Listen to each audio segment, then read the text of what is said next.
لوگ تمہاری دل آزاری کرنے کے بعد ایسا رویہ دکھائیں گے جیسے تم نے ان کی دل آزاری کی ہو۔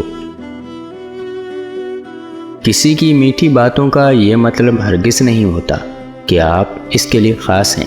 بعض اوقات کبوتر کو کھلانے کے لیے نہیں بلکہ پکڑنے کے لیے بھی دانہ ڈالا جاتا ہے۔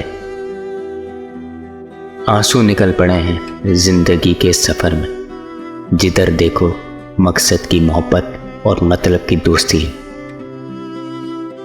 لوگ چاہتے ہیں کہ آپ بہتر کریں، لیکن یہ بھی سچ ہے کہ وہ کبھی نہیں چاہتے کہ آپ ان سے بہتر کریں۔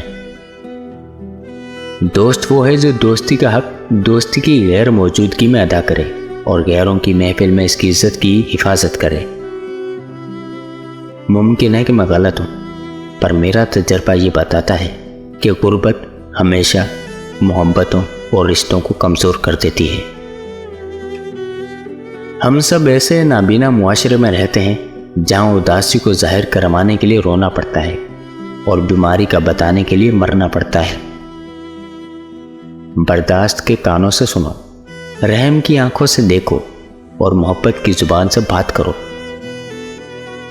مجھے سانپوں سے ڈر نہیں لگتا، ہاں مگر انسانوں سے ڈرتا ہوں، کیونکہ سانپ اپنے دفاع کے لیے ڈستا ہے جبکہ انسان اپنے مفاد کے لیے